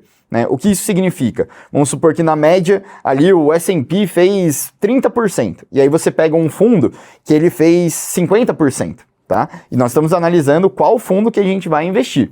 Tá? Você fala, pô, eu vou investir no fundo que rendeu 10% ou 50%, sendo que a média do mercado foi de 30%. Pô, esse cara de 50 deve ser o cara, né? Deve ser um cara muito bom em fazer o stock picking, né? Aquele primeiro erro que a gente comentou. Então, eu vou dar o meu dinheiro na mão dele. O que o estudo do Carhart fala? Que, na grande maioria das vezes, esse fundo que fez 50%, ele vai tender a voltar à média do mercado. Ou seja, mesmo esse fundo que fez 50% nesse primeiro ano, ele não vai bater a performance do índice em 10 anos. Só que você perdeu esse head start. Ou seja, você está comprando o fundo, entre aspas, na alta. Para ele retornar à média, ele vai ter que performar menos do que o mercado. Então, a conclusão do estudo é que não vale a pena você olhar para o passado para conseguir determinar qual ativo ou qual fundo, né, no caso do estudo, vale a pena você investir, né? Esse aí eu acho até que vai ser um erro que a gente vai ter menos coisa para falar, porque a gente já falou bastante nos outros tópicos, né? Mas eu diria o seguinte, a maioria das pessoas, elas sabem que, olha, o que teve de retorno no passado não necessariamente vai ser uma garantia de retorno futuro, né? Então, tem muita gente que também não sabe disso. Se você não sabia, estamos falando agora, né? Cara, você vai olhar ali um fundo que ele tem, cara, em média, 30% de performance ao ano, 20%, 15% de performance ao ano, esses retornos, eles não vão necessariamente conseguir continuar se repetindo no futuro, né? Mas eu acho que, para encerrar esse erro, eu acho que eu vou falar uma questão a mais em que as pessoas também não percebem que elas estão errando, que é o seguinte: às vezes, até a visão que você tem sobre o passado desse fundo tá errada. E por que isso acontece, né? Por exemplo, aqui no Brasil, como que é a legislação? As pessoas, no começo, quando elas vão abrir fundos de investimento, né? Como que normalmente acontece? O cara, ou ele tá ali na faculdade, no final da faculdade, um cara inteligente, ou então ele começou a trabalhar no mercado financeiro, começou a ganhar uma grana, alguns bônus, e aí ele vai lá, fala com familiares ricos dele, né? Se for o caso que ele tá ali na faculdade, ele tem esse acesso à grana, que considera ele um cara muito inteligente, ou então se ele já tá trabalhando no mercado, e ele já trabalha em uma empresa grande, ele pega os primeiros bônus que ele recebeu, junta com os amigos que também têm bônus. E aí ele não cria um fundo de investimento, ele cria um clube de investimento. Sim. Que é tipo um fundo de investimento, mas é privado. E aí você tem vários desses caras que fazem isso todos os anos, né? Eles vão ali abrindo seus clubes de investimento. Eventualmente, alguns desses clubes de investimento têm uma performance muito boa. Só que aqui no Brasil, a CVM, a Anbima, elas permitem pela legislação, quando você cria um fundo de investimentos, que você pegar esse clube de investimentos, que era só para as pessoas que você conhece, só entre amigos, um negócio privado, e você transformar ele, né, listar ele publicamente, a CVM e a Anbima, eles permitem que você coloque no histórico da performance do seu fundo aquela performance lá do clube de investimentos. Tá? Então, na prática, o que acontece? Você tem, vai lá, 10 clubes de investimento que são abertos hoje. Alguns deles dão errado, alguns ficam na média do mercado, e um deles tem uma performance muito boa, né? O cara, ele teve uma sorte ali e teve 1000% de performance, 500% de performance em um ano só. Aí o que ele faz? Olha, como eu sou um gênio do mercado, e os meus familiares estão indicando para os familiares deles, e os meus amigos do mercado financeiro estão indicando para os amigos deles, eu vou transformar esse clube de investimentos em um fundo de investimentos. E aí, quando ele faz isso, as pessoas, elas começam a olhar para a performance que ele teve, né? Só que qual que é o problema? Como aquela performance foi muito grande no começo, se você vai olhando ao longo dos anos, aquela performance continua acima da média, né? Vai diluindo, né? Então, no começo, é um fundo 500% acima do mercado. Depois, é um fundo 400% acima do mercado. Assim, aquela performance muito grande no começo, pode ser que se passem 30 anos... e ele ainda assim vai ter uma performance um pouquinho acima do mercado. Mas é porque no começo foi muito grande e depois ficou aleatório, né? Já, na verdade, a pegadinha é que já foi aleatório no começo, né? E ela ficou caindo, subindo, às vezes até perdeu pro mercado, mas aquele começo, quando você coloca na conta dos últimos 30 anos, parece que foi muito maior do que se esperava, né? Sim. Então, Tem dois exemplos, né? Um deles é o Warren Buffett. Então, o Warren Buffett, que é colocado como o grande cara que consegue escolher as ações, ele perde pro S&P 500, que é o índice de mercado, há 20 anos. Né? Então, ele tem uma performance muito grande no começo, mas depois ele perdeu pro S&P. Né? Tanto que, por exemplo, ele investiu na Apple, mas as outras Big Techs ele não investiu. Né? Então, tem vários motivos ali. Ele não pegou a onda da inteligência artificial, por exemplo. Então, ele vai acumulando erros. Né? Ele não previu a crise de 2008, por exemplo. Então, ao longo dos últimos 20 anos, o Warren Buffett perde para S&P 500, né? Ele vai ter uma performance muito parecida ali, às vezes um pouco menor, às vezes um pouco maior. Em outro exemplo, esse nem é do mercado de ações, tá? Mas é de renda fixa. Com o CDI, né, que é o exemplo que eu até tinha comentado para você, que é o seguinte: o real brasileiro ele tem mais ou menos uns 30 anos, né, então ele foi lançado ali em 1994, mais ou menos, e ali naquele começo, a renda fixa, ela tinha que pagar muito para os investidores não fugirem com seu dinheiro do Brasil, né, então tinha anos que tinha um rendimento ali de 50%, 40% naqueles anos iniciais. Então você pega o rendimento real do CDI nos últimos 30 anos, rendimento real, tirando a inflação, vai dar em reais, né? Vai dar mais ou menos uns 8% ao ano. Só que se você pega ao longo dos últimos 15 anos, dá mais ou menos uns 3%. Né? E as pessoas elas fazem essa conta errada às vezes, né? Às vezes elas já dão um passo a mais de olhar para o CDI no histórico, ao invés de olhar só o CDI de hoje, né? Mas ela tá olhando para o histórico e ignorando que teve um ponto fora da curva lá no comecinho, que depois nunca mais repetiu, né? E assim, com fundos de ações, isso acontece, assim, praticamente todos os fundos de ações que te mostrarem, eles são esse exemplo, e ainda tem uma coisa que também contribui para esse erro. Quando um fundo ele vai muito mal, ele é deslistado. Ele fecha. Eles encerram o fundo. Então, ainda assim, se você olhar para os fundos que existem hoje, eles provavelmente vão ter uma performance acima da média do mercado. Mas o estudo de verdade, que é o estudo que a Espiva, por exemplo, faz, ele tem que levar em consideração os fundos que morreram, porque você poderia ter investido em algum deles, tá? E quem investiu em um deles, com certeza você lembra disso também. Sim. Basicamente você pegar assim, vamos supor que a gente está querendo montar um fundo aqui dentro da Mercúrios.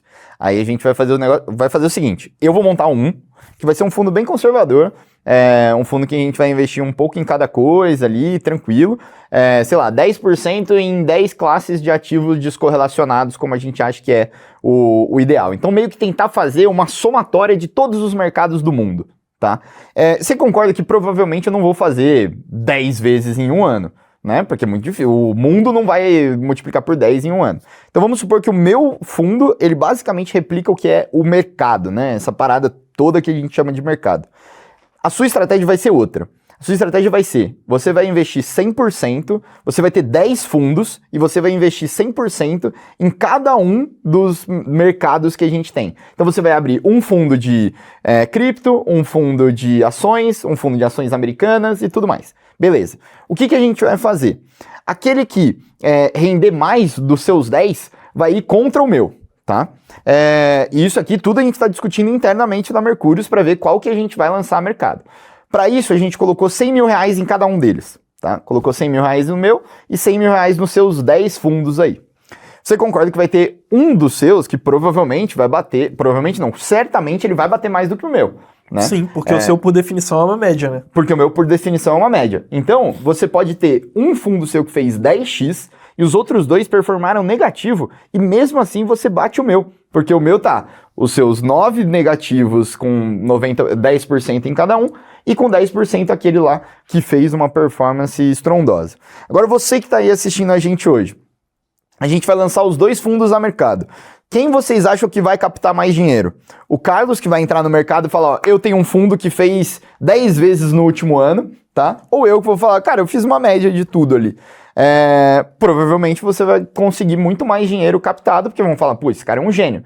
Mas você fez uma estratégia trivial e que não é um bom processo de investimento. Porque no próximo ano, provavelmente você deve retornar ali a média. Ou pelo menos, né, nos próximos 20 anos, você vai começar a chegar cada vez mais próximo de mim, né? Porque vai ter um ano que todos os seus outros 9 performariam melhor do que você. Ou seja, a minha média vai estar melhor do que a sua. Ou seja, é quase como aquela analogia dos macacos. Você já viu dos macacos jogando para o ímpar? Já vi algumas analogias com macacos, acho que não essa do para o ímpar. A analogia dos macacos jogando para o ímpar é o seguinte, se você pegar 50 macacos e falar para eles jogarem para o ímpar, e você fazer tipo uma Copa do Mundo dos macacos jogando para o ímpar. Vai ter um prodígio de para o ímpar. Você vai ter um cara, então vamos lá, você tem 50, Eles foram lá, os 25 que ganharam vão lutar contra ou seja, todos os 25 que ganharam vão jogar para o ímpar entre si. Aí vai ter ali 12 que vão passar para a próxima fase, aí vão ter 6, aí vão ter 3, aí você vai ter um cara que é o macaco campeão. Que é o único macaco que sabe contar e que sabe se foi o par ou ímpar que ganhou, né? Então, pode ser desse jeito. Mas aí você vai ter um macaco que vai ter ganho 5 par ou ímpar seguidos, certo? E aí depois você fala, tira esse macaco daqui e vamos colocar ele contra um outro macaco, que não estava nesse 100. Qual a probabilidade dele ganhar? 50%. Então, o fato dele ter ganho todas as outras passadas, né, a performance passada dele, não significa absolutamente nada para a próxima luta, que é quando você está chegando aqui no mercado. A performance passada do investidor não deve ser analisada. O que você deve analisar é o processo que ele teve. Ah, putz, o Carlos teve uma performance excelente nesse último ano, mas foi porque ele decidiu dar all-in em inteligência artificial. Pô, essa é uma estratégia de all-in em coisas assim, é uma estratégia boa para eu ter para os próximos 30 anos? Provavelmente não, né? E mesmo que não seja uma estratégia de all-in, que é aí que tá a pegadinha, mesmo que seja uma estratégia de rebalancear de acordo com o que você acha que é o time do mercado, você não vai perder tanto quanto na estratégia de all-in, mas ainda assim, no longo prazo, você tende a perder para o mercado. O certo é você ignorar o timing de mercado e ignorar a ideia de que você consegue escolher novas ações. O portfólio ele tem que ser feito 100% pensando no seu perfil de investidor. Não é pensando no que está lá fora, é pensando em você dentro da sua casa, suas metas, o seu perfil de risco, quanto você aguenta de volatilidade e não na previsão do que vai acontecer. Né? Perfeito. E aqui indo já para o nosso quarto erro é ignorar os custos. Eu acho que esse é o erro mais chato da gente falar aqui, é o erro que as pessoas menos prestam atenção, mas é o erro que as pessoas mais podem controlar. Não sei se você concorda com isso. Sim, tem 4 coisas que a gente pode controlar no mercado. Se eu não me engano, foi o fundador da Vanguard que falou sobre isso, ou então foi um dos caras que ajudou a fazer aquela fórmula de opções da Black-Scholes. Exato. Ele fala que tem 4 coisas que a gente pode controlar no mercado, e eu comecei essa frase sem saber como ia terminar ela, então vou ver se eu vou lembrar as 4 aqui, tá? Mas é o tempo que você está exposto no mercado, os retornos que você vai ter no mercado, os custos que você vai ter, obviamente, e o risco que você está assumindo, ou não lembro se era volatilidade ou coisa assim, tá? O fato é que dessas 4 coisas, a única que você não é capaz de controlar é o retorno, né? O tempo que você consegue controlar, os custos que você vai assumir, você consegue controlar, e os riscos que você vai assumir no mercado, você também consegue controlar, porque você vai rebalancear a sua alocação, né? Só que as pessoas, elas só se focam no retorno, né? Que é a coisa que elas não conseguem controlar. Cara, você consegue ver aonde custa menos, né? Quais são as taxas menores que você vai alocar. Você consegue controlar, você consegue começar agora, né? Controlar o tempo que você vai estar exposto. Você também consegue controlar qual é o risco que você vai estar exposto, mas você não consegue controlar os custos. Você não consegue controlar o retorno, né? E, cara, as pessoas, elas gastam 10 vezes mais tempo, 100 vezes mais tempo tentando acertar o que é que vai subir do que tentando acertar qual é o menor custo, entendeu? É como, assim, você... Imagina que você tem 10 restaurantes, tá? E todos esses restaurantes, cada um deles tem um preço diferente. No restaurante 1, todo dia vai ser R$10 pra você comer. No restaurante 2, todo dia vai ser R$20. Até chegar no restaurante 10, que todo dia vai custar R$100 para você comer, tá? Isso aí vale para todos os restaurantes e, cara, todos eles são self-service. Você pode chegar lá e comer à vontade, tá? Mas o que acontece é o seguinte, tem uma cozinha que ela vai cozinhar para todos os restaurantes, tá? E só para um desses restaurantes ela vai fazer comida boa. Em todos os outros 9 vai ser comida estragada. Mas vai ser aleatório em qual deles vai estar a comida boa, tá? Enfim, a comida lá que vai estar mais gostosa, ela é aleatória, certo? Você não consegue adivinhar qual deles que vai estar servindo alimentos estragados. Sim. Mas você sabe qual que vai estar sempre R$10, tá?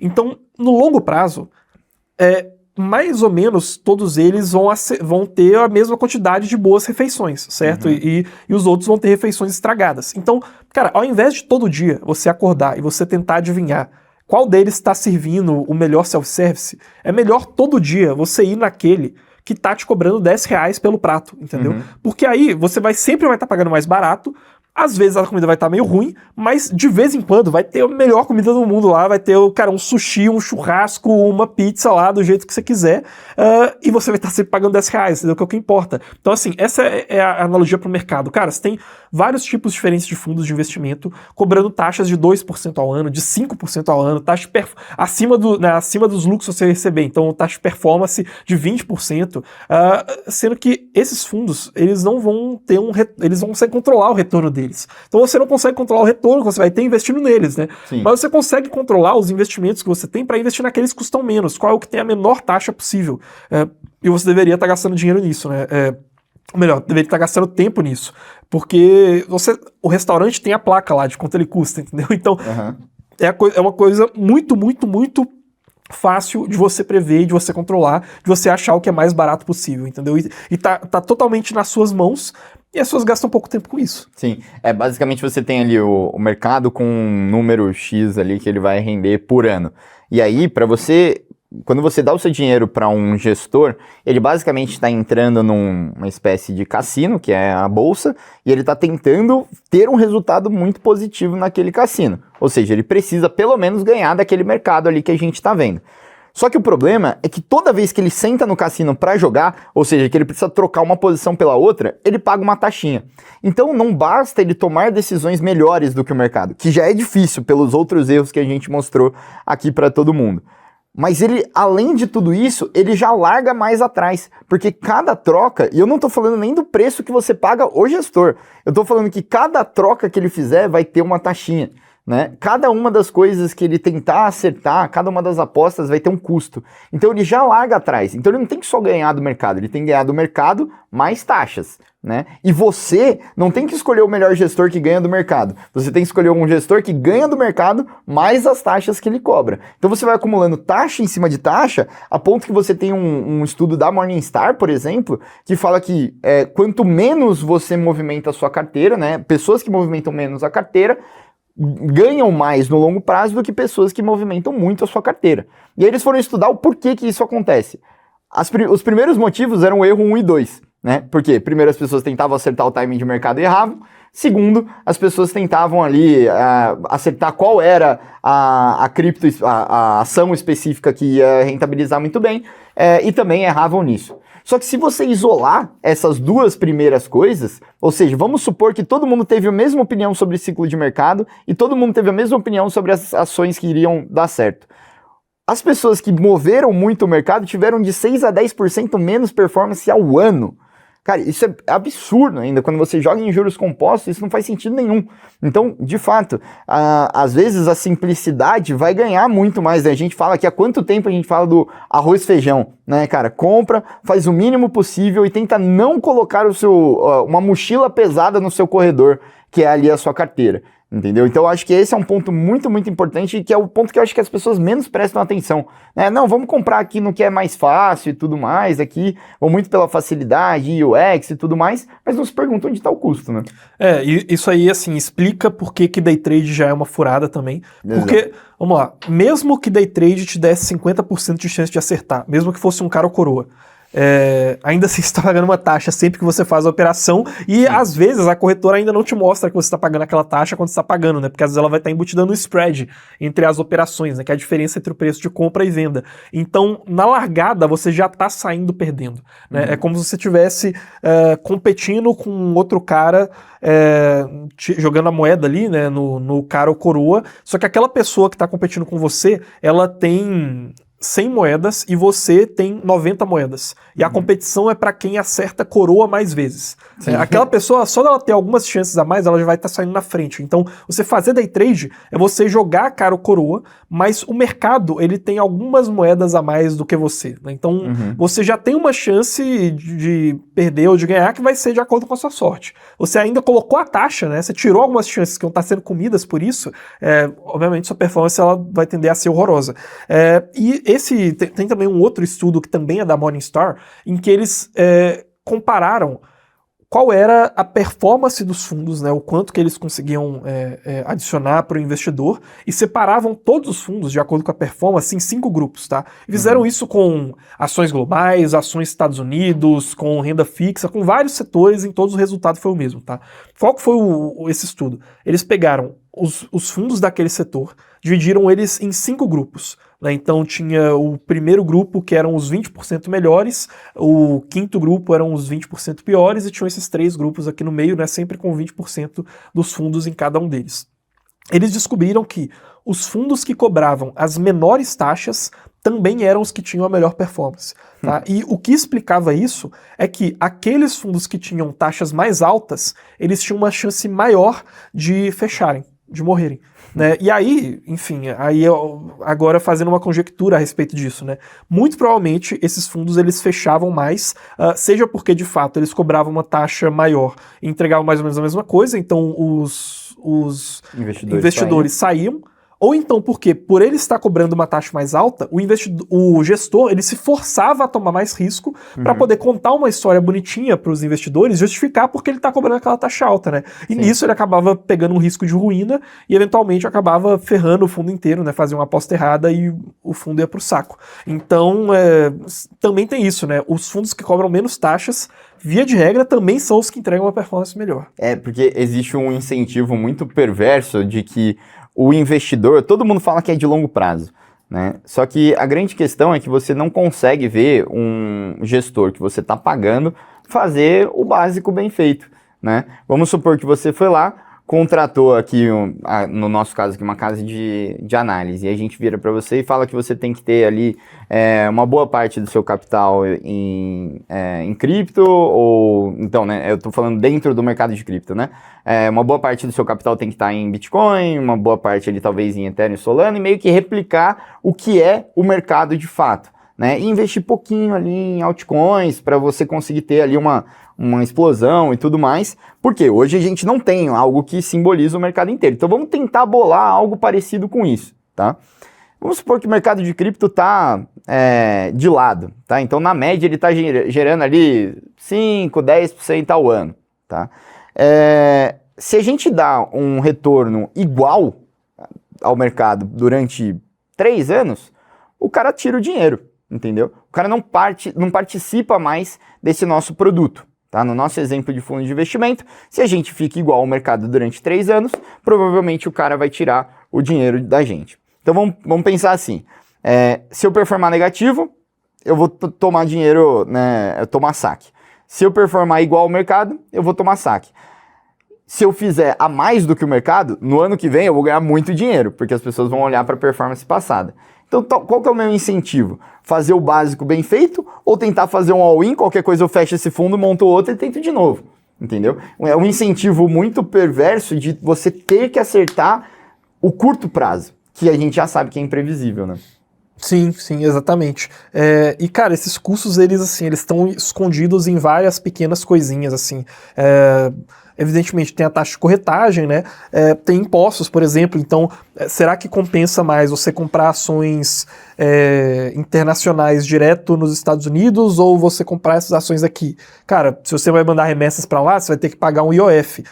Porém, se você for pegar ações que pagam dividendos lá fora, esses dividendos eles têm que pagar um imposto, né? Então, são custos que vão além do óbvio, né? Além da taxa de performance, imposto, taxas de transfronteiriças, ou então você pode diminuir esses custos com coisas pequenas, tipo fazer aluguel de ações, né, que você pode colocar ali e que vai diminuir um pouquinho só o seu custo. Mas ao longo de muito tempo isso pode fazer uma diferença para você e vai de fato fazer essa diferença, né? Então eu acho que é isso principalmente, é perceber que, cara, os custos eles são uma das partes mais importantes do seu portfólio. Não menospreze isso.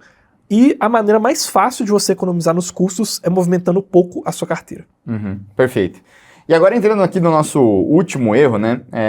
O quinto erro ele não é um erro tão conceitual, pensando em otimizar o seu portfólio de investimento.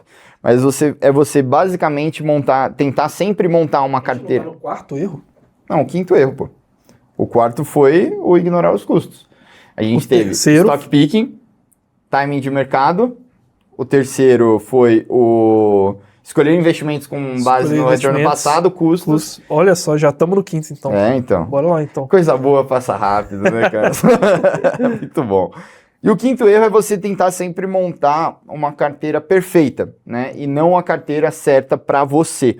A gente acabou comentando isso, né? Acho que você falou isso quando a gente estava falando sobre o terceiro erro. Então eu queria que você explicasse um pouquinho do que você acha desse erro aí pro pessoal. Cara, é basicamente entender o seguinte, tá?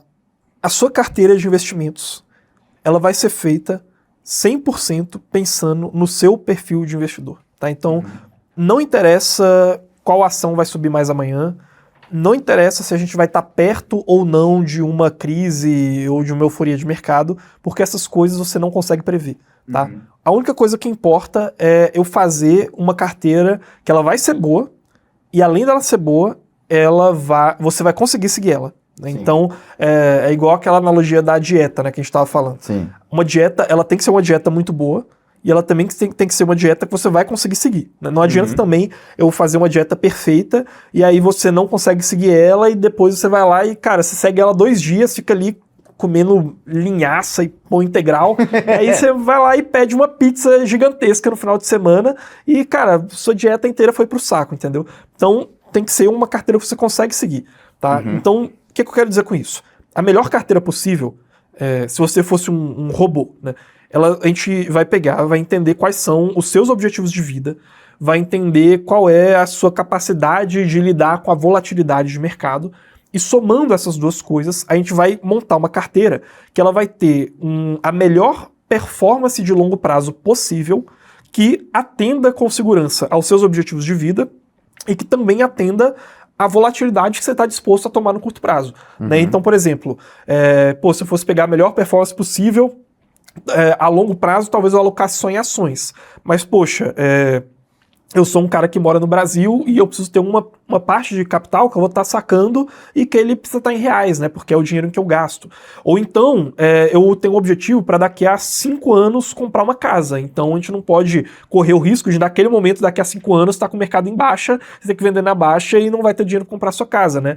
Ou então, cara, beleza, eu não tenho nenhum objetivo de comprar casa, nem preciso ter nada em reais, porém, cara, se o mercado cair amanhã 40%, eu vou me desesperar, vou ficar maluco, vou vender tudo. Então, tem que lidar com o seu apetite a risco, quanto você consegue absorver disso, tá? Então, essa daí é a carteira perfeita, pensando que você é um robô, né? Então, a carteira perfeita para você. Aí, além disso, tem algumas coisas que a gente tem que trabalhar que é para garantir que você vai conseguir seguir aquela dieta, né? Que é o que você fala lá do chocolatinho da dieta, né? Você tem que dar um chocolatinho pro cara poder seguir a dieta. Exato. Você vai dar um chocolatinho depois dele comer aquele balde de linhaça para ele não comer uma pizza na janta, né?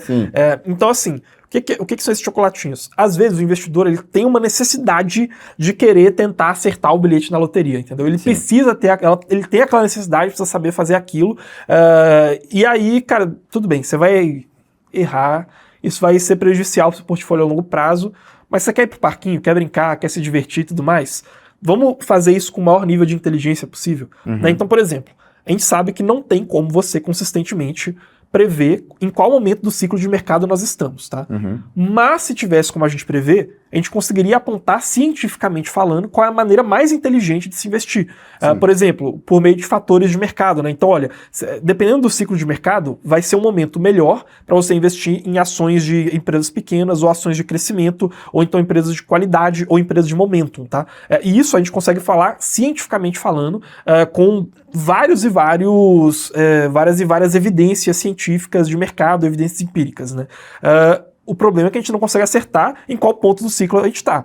Mas se você aparecer para mim e falar, olha, Carlos, eu acho que a gente está num momento pré-crise, e aí eu tenho uma justificativa maluca que eu vou escolher a empresa que mais vai se beneficiar nessa crise. Eu vou falar, cara, eu não acho que você consegue prever o momento que a gente está no ciclo de mercado. Mas já que você quer muito fazer essa aposta, eu vou te ajudar a fazer ela com a parte pequena do seu capital da maneira mais inteligente possível, tá? Ou então, cara, ao invés de você querer escolher a ação que vai dar certo, que é uma coisa que você tem 100% de certeza que no longo prazo você vai errar, talvez você aloque em altcoins, que a gente não tem certeza nenhuma do que vai acontecer, mas pelo menos é uma incógnita um pouco maior do que as ações, né? Você tem um pouco menos de certeza que vai dar errado, porque em ações a gente já sabe que stock picking vai dar errado, e em altcoins, cara, é um negócio que surgiu de 10 anos pra cá, a gente não tem dados suficientes, né? Então, pelo menos é uma incógnita um pouco maior, né? Ou então talvez você faça isso investindo em Bitcoin, porque também vai ter as suas justificativas próprias, né? Então, para você colocar esse seu chocolatinho na sua dieta, primeiro, a analogia do chocolate é muito boa, porque quando você vai no mercado, você também vai ter sua lista de compras, e aí você vai comprar o arroz, o feijão, as frutas, vai comprar as coisas que você vai comer muito, para depois você vai pegar um pouquinho do capital e vai comprar, cara, deixa eu comprar um chocolatinho, eu vou comprar um presunto de Parma, que é caro, mas eu gosto muito dele, mas eu não vou lotar o meu carrinho de presunto de Parma, entendeu? Então, sai um pouco para isso. Outra coisa, por exemplo, que a gente pode tentar levar em consideração é o efeito dos dividendos. Existe um estudo que foi feito, salvo engano, em 2011, tá? E esse estudo, ele dava conta que a maioria dos investidores não sabia lidar bem com dividendos, tá? Porque os dividendos, eles caíam na conta da pessoa e você conseguia rastrear que no dia que aquele dividendo caiu, os gastos com supérfluos, eles aumentavam. Ou seja, a filosofia de investimentos diria que aqueles seus dividendos você tem que aportar eles todos de novo, né, para poder acumular ao longo dos juros compostos ali. Mas as pessoas, elas tomavam o dividendo como se fosse uma grana extra, que na prática não é. Exato. E aí elas pegavam e gastavam um pouco mais em supérfluos. Então, cara, para a maioria das pessoas não vai fazer sentido investir em dividendos, entendeu? Mas pode ser que para um perfil específico de investidor, quando ele recebe o dividendos, isso faz ele ter uma sensação de vitória, que ele fala, cara, eu acho que eu tenho que continuar no mercado, entendeu? Sim. Então, por mais que ele vai pegar uma parte do dividendo e vai comprar um brinquedo pro filho dele, aquilo, no longo prazo, faz ele se sentir bem investindo, entendeu? Faz ele ter histórias para contar com os dividendos, ele vê aquilo pingando na conta, então talvez aquilo crie um pouco mais de emoção em uma coisa que não deveria ter emoção, mas talvez o cara só continue se tiver um pouco de emoção, entendeu? Exato. Então eu diria isso nessa questão de que, olha, a sua carteira, ela depende do seu perfil de investidor e não do mercado, e essas coisas todas que eu falei, elas vão ter que ser levadas em consideração na hora de montar a sua carteira. Perfeito. Teve um cliente uma vez que chegou pra gente, tava numa imersão, e ele falou pra mim, Danilo, eu preciso falar com você aqui, cara, preciso de uma ajuda. As informações que eu tinha dele, eu não sei quanto ele ganha, não sabia quanto ele tinha na carteira global de investimentos dele. Ele falou assim pra mim, Danilo, eu tenho 300 mil investido em cripto e eu não consigo dormir à noite. A única coisa que eu sei é que a maior parte do capital desse cara provavelmente vai vir do trabalho dele. É assim que ele vai ficar rico, é assim que ele vai sustentar a família dele. Então qualquer coisa que ele esteja fazendo no mundo do investimento que atrapalhe a maneira como ele trabalha, vai ser negativo. Então a primeira coisa que eu falei pra ele, beleza, se cortar pela metade, se hoje você tivesse 150 mil investido em cripto, você poderia dormir melhor, sem medo de uma queda, porque daí você pode ter uma queda, mas ela vai ser uma queda menor e tudo mais. Não, beleza, dormiria melhor, beleza, corta pela metade. Por quê? Provavelmente essa ansiedade que esse cara e muitas das pessoas que estão ouvindo sentem no mundo de investimento é porque você está super alocado em alguma coisa. Então, quando a gente fala de dar um chocolatinho, é basicamente você abrir mão de alguma coisa, que no caso dele foi uma possível alta, né? Porque se ele tivesse 300 mil investido e o mercado de cripto bombasse, ele ia estar ganhando em cima de 300 mil. Agora ele vai estar ganhando em cima de 150. Mas, em contrapartida, isso vai fazer com que você ter apenas 150 mil investido e não ter essa alta toda, mas você ainda poder continuar participando desse jogo, vai permitir com que ele tome decisões mais racionais em todo o resto da vida dele, inclusive nos outros investimentos. E no longo prazo isso aqui tende a ter uma performance melhor. Porque o que aconteceria? Vamos supor que ele tem 300 mil investido, o mercado cai, porque o mercado é aleatório no curto prazo. Ele cai, perde 10%, perde 30 mil. Pô, o cara ia começar a entrar em parafuso, ia começar a dormir mal, provavelmente ia sair do mercado num momento não muito adequado e depois, quando o mercado subisse, ia querer voltar. Provavelmente ele ia começar a performar mal no trabalho, né? E todas essas coisas na vida iam fazer com que ele, no geral, perdesse mais dinheiro do que ganhasse, né? Sim, exatamente. Vão fazer com que ele perca mais dinheiro do que ganhe, né? E isso é importante também, né? As pessoas têm que colocar na cabeça delas que, cara, você não precisa ter uma performance acima da média do mercado, entendeu? A performance média do mercado, ela tá lá por um motivo. É porque ela foi muito testada, foi muito comprovada, e ela é a média porque ela é o resultado das previsões de várias pessoas inteligentes que estão precificando o mercado o tempo inteiro. Uhum. E nenhuma delas consegue consistentemente superar essa média do mercado. Então, o que você tem que pensar? Cara, a média do retorno desse investimento é essa. Além de olhar o retorno, você tem que olhar qual é a volatilidade desse tipo de investimento, dar um passo além ainda, que é olhar qual é a correlação que esse investimento tem com os outros que também formam a carteira. Uhum. Porque também, cara, você pode ter um dos investimentos que é muito volátil, mas o outro investimento é volátil no sentido contrário. Então, tudo bem, esse aqui pode subir muito, ou melhor, ele pode cair muito, mas vou ter outro que vai subir muito. Então, vai compor a carteira dessa forma, né? Olhando para a volatilidade, para os retornos esperados, e aí você vai adaptar ela para o seu perfil de investidor, adicionar eventualmente chocolatinho, que é onde você quer apostar, quer fazer a sua loteria, mas é porque aquilo, por algum motivo, vai te fazer ter uma certa emoção que vai fazer você permanecer no mercado. Evidentemente, toda a volatilidade da carteira ela também vai levar isso em consideração. A questão de dividendos, por exemplo, vai depender do seu perfil de investidor. Às vezes, por exemplo, cara, eu tava te falando esse exemplo, né? Vamos supor que o cara ele é o CEO de uma grande empresa nos Estados Unidos, né? E aí ele, talvez o portfólio dele, ele vai investir mais em pequenas empresas, porque ele não quer estar exposto ao risco daquela grande empresa em que ele é o CEO e que ele recebe o dinheiro diretamente daquela empresa, né? Ou então, por exemplo, se o sujeito é funcionário público, talvez ele tenha que investir menos em renda fixa no Brasil, né? Porque se o governo quebrar, a fonte de onde vai sair o dinheiro da renda fixa é a mesma de onde sai o salário dele, né? Então, talvez esse cara ele queira diversificar um pouco menos e ter um pouco menos de renda fixa, até porque o retorno garantido do governo, ele meio que já tem pelo salário dele de funcionário público, né? Então, é essa questão, é adaptar ao perfil de investidor dele. E, novamente, as pessoas, elas não gastam 1% do tempo com isso, do que elas gastam pensando em qual vai ser a ação ou a cripto que mais vai subir amanhã, que é uma coisa que elas não têm o controle. E aí você pergunta para ele, tá, mas qual é o seu perfil de investidor? E ele não sabe te responder. Então como é que você sabe se essa carteira tá certa, entendeu? Ou então ele não sabe qual é a correlação entre os investimentos que ele tem na carteira dele. Então ele fala assim, cara, eu tenho ações de tecnologia e eu também tenho fundos imobiliários no Brasil. Tá, mas se um cair, o outro vai cair também? Ou não? E o cara não sabe te dar essa resposta, entendeu? Então é importante ele ter essas respostas e ele também, na medida do possível, simplificar o processo de investimentos dele, porque se ele simplificar, ele vai ter mais tempo para gastar trabalhando, que é onde ele realmente deveria estar gastando tempo, entendeu? Investimentos não é uma coisa que você vai fazer um segundo turno do seu trabalho, que você vai sair do trabalho e vai ficar o dia inteiro olhando coisas de investimentos, tá? A ideia é que investimentos é uma coisa igual, cara, você ir pra academia, você não muda a sua ficha de treino toda semana, entendeu? Todo dia você chega lá e faz um novo treino, e aí você assiste o treino do Ramondino e copia ele, depois o treino do Arnold Schwarzenegger copia ele. Na verdade, você tem um mesmo treino que você faz ele muitas e muitas vezes ao longo de muito e muito tempo.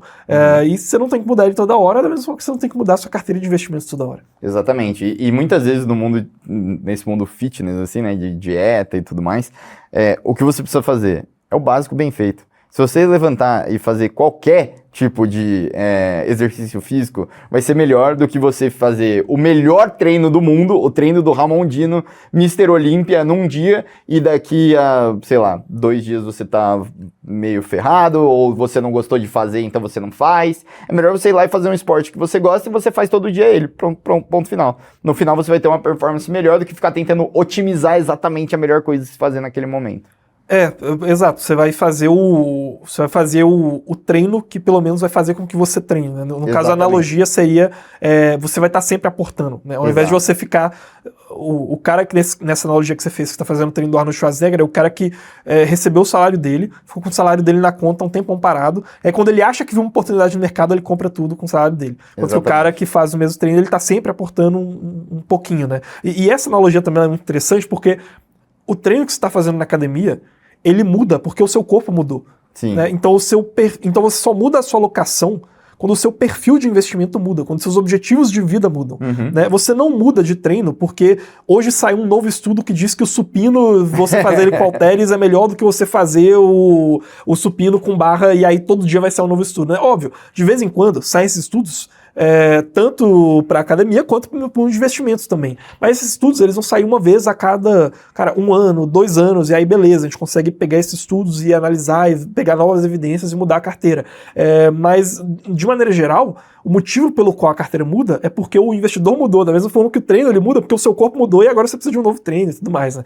Então, acho que essa analogia é ótima. O seu objetivo, né? O Bills tem que estar sempre aqui com a gente, maratonista. Ele vai ter um treino diferente de alguém que quer fazer uma hipertrofia e virar fisiculturista, né? Exatamente, né? Se você, teve mais filhos, ou então se você foi demitido, ou então se você está fazendo uma transição de carreira, aí você pensa, cara, essa transição de carreira ela vai demorar uns 5 anos, e aí, ou então você quer mudar de país, né?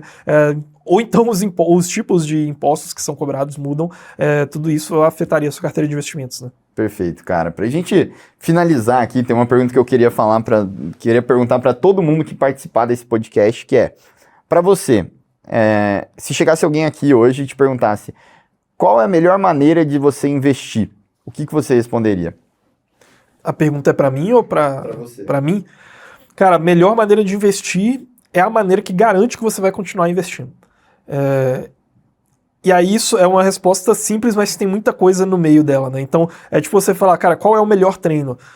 É o que vai garantir que você vai continuar indo na academia, entendeu? Então, se eu fosse tratar você como se fosse um robô, eu talvez te passasse um treino de 1 hora. Mas eu sei que, cara, se eu passar 20 minutos, não vai ser tão bom quanto o treino de 1 hora, mas você vai estar sempre indo lá. Então você vai continuar dentro do mercado, entendeu? A melhor maneira de investir é aquela que garante que você vai estar sempre investindo e também aquela que vai garantir com evidências científicas que você vai conseguir cumprir os objetivos que você está almejando, né? Perfeito. Muito bom, cara. Muito obrigado pelo podcast. Foi um prazer conversar com você durante essa 1h30 aqui. Pessoal, espero que vocês tenham curtido. Não esquece de deixar o like aqui também, tá? E, se possível, mandar esse papo aqui para alguém, né, que investe junto com você ou que participa dessas decisões de investimento aí para vocês. Espero que vocês estejam curtindo aí. Não esquece de se inscrever no canal se vocês ainda não estão inscritos. E se você quiser participar de uma consultoria gratuita do Carlos, ou seja, né, ir lá, se inscrever e cair no WhatsApp dele para trocar ideia com ele aqui e ele der uma opinião sobre a sua carteira de investimento, o primeiro link da descrição é para isso, beleza? Mas é isso, pessoal. Um abraço e até mais. Valeu!